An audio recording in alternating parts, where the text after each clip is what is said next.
things that I love about Vietnam. One of the best things I think about Vietnam is all these little kids that you see running around. They've got real Christian values for a Buddhist country. In terms of, there's this real veneration for the family unit. All these young kids you see running around, going to school and just all over the place. You just see kids everywhere.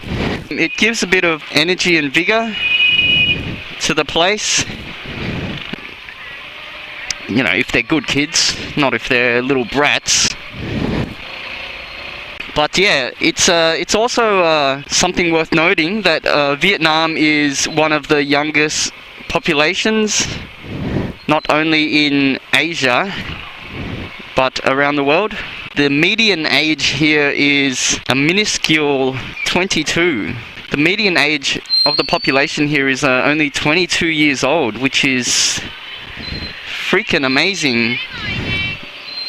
That's why you have little kids like that up at 6:30 a.m. selling, I don't know what she was selling, mangoes, I think. The median age is only 22, as I was saying, which really contrasts with the median age of people in Australia, which is nearly double. The median age in Australia is 38.1 years old. So median just means that half the people will be over that age and half the people will be under that age. It's not the average, because the average can be affected by outliers. So the median is more of an accurate figure in determining what the general age is. Sorry to introduce some maths into the equation there. Pardon the pun, but I am Asian, so it's a requirement, it's a racial requirement to talk about maths in every vlog. I've been really derelict in my duties so far. Yes, that is probably one of the coolest things that I like to see when I'm out and about. I like to see a young population, energy, vigor, hope, you know, all the shit that comes with youth. The second thing which is good about Vietnam, and I thought it was just me because I'm Viet, but apparently this Australian dude was telling me he was not looking forward to coming back to Australia. He was a cool guy. I'm not like one of those sex tourists or the lower class visitors that we have here. He was just, I think he was on an end of year footy trip or something. He was a bit of a, I don't know, he wasn't really a bogan, he was like a self-aware bogan. So he was a pretty cool guy, Kieran. So he was saying shit is like 100 times more interesting here than in Australia, which is a conservative estimate, because I think stuff is really more interesting here. I mean, not, you know, not on this particular stretch of road. There's not that much of interest happening, but in general, there's never a dull moment. To coin a really dull phrase, but there's never a dull moment. Even a trip down to the shops, or, you know, think of the most boring errand you can run in Australia, and it's kind of spiced up when you do it here.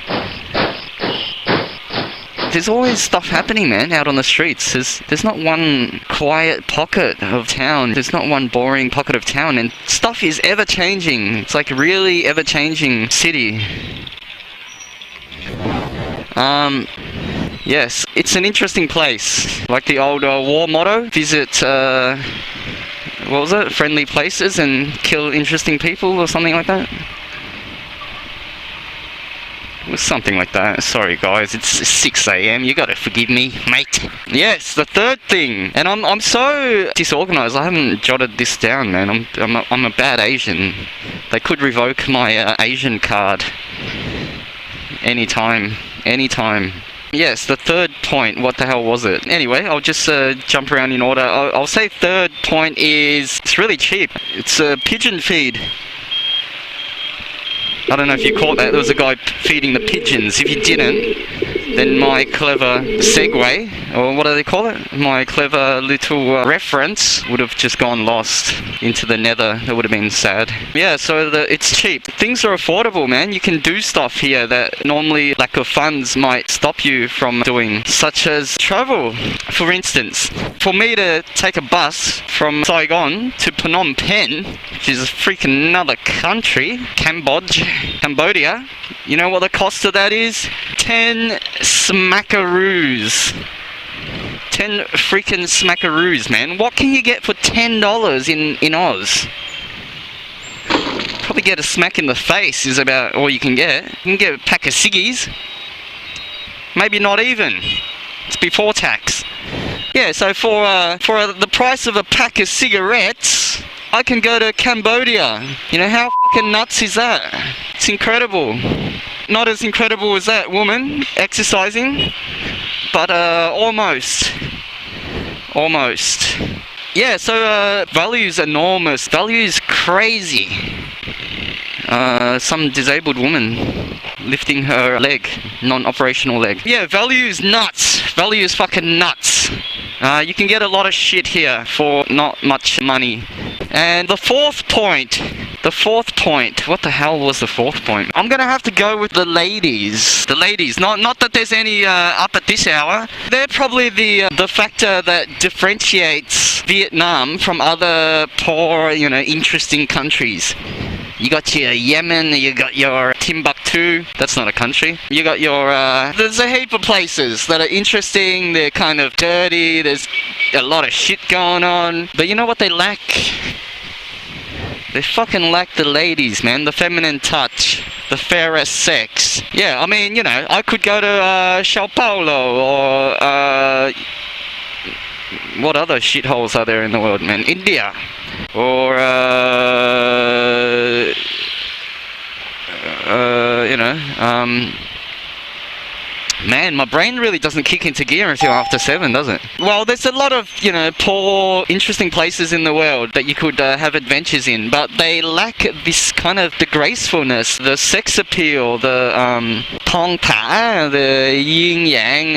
I don't know, man. I don't know how to describe it. Just the gracefulness, I think, is a good word for that at this time of morning. Gracefulness of the some of these ladies that you have around Vietnam. So that'll be the fourth point. And the fifth point. What the hell was the fifth point, man? I knew it was a bad idea, bringing a structure to these vlogs.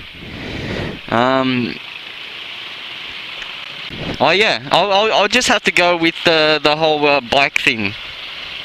Bike culture. Because, I mean, for one, it makes shit 10 times more interesting. Just having a bike, you can just zip around. You can duck into these little fucking crevices around town. For instance, just say I want to turn right. And, just see what's happening down this dead-end alleyway. I can. It'd be a little bit more inconvenient. Shit, man. That dude was trying out for the Tour de France or something. Took the corner at speed.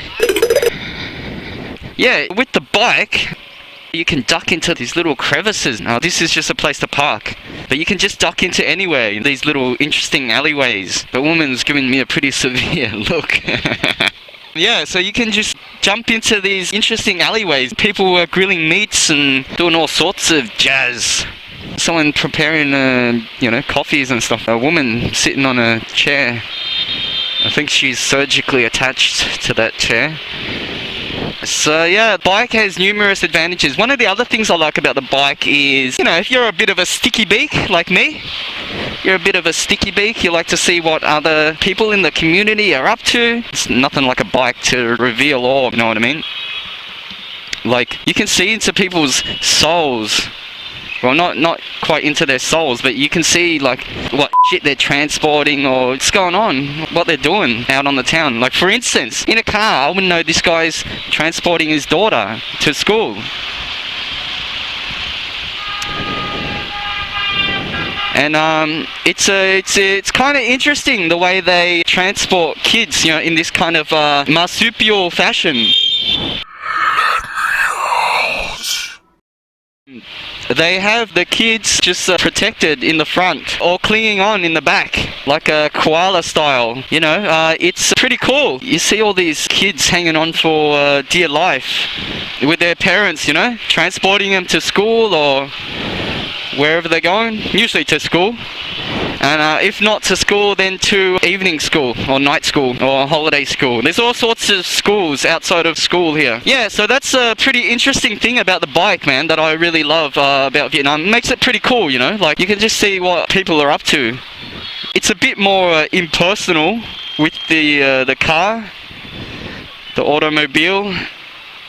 It's not as intimate. Like you can pretty much just see into people's daily activities, man. Like you can see what shopping they're carrying or like whatever, man. It's transparent. It kind of gives this feeling of activity to the place, the city. Motion. It just looks pretty cool. Like you see that people are going up on the bridge, people on their bikes.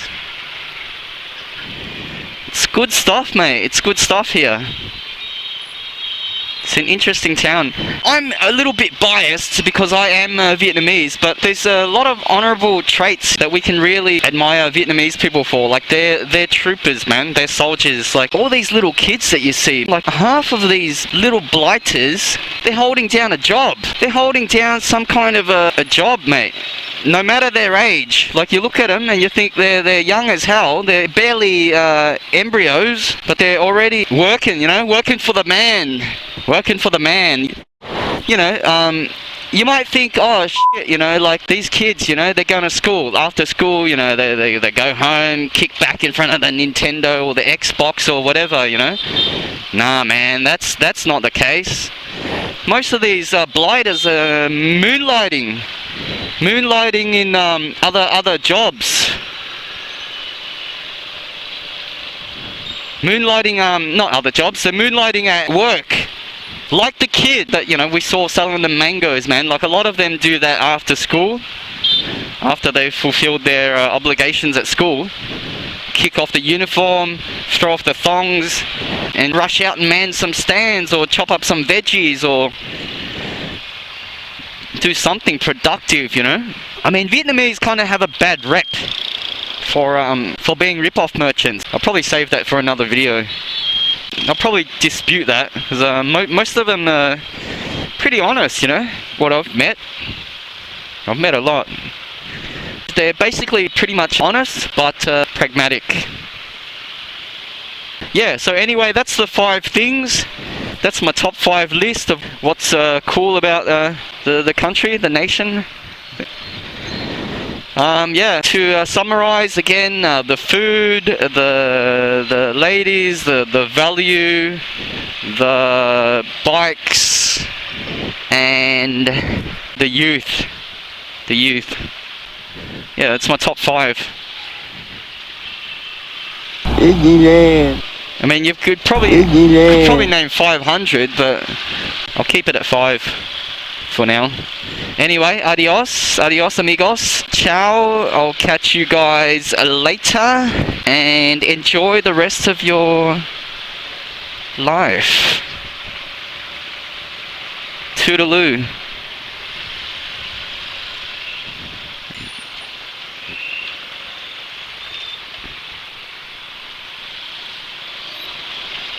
Have a brilliant day.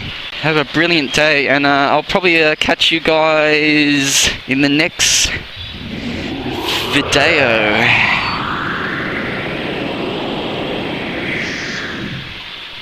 Catch you guys in the next video. Have a good one, fellas.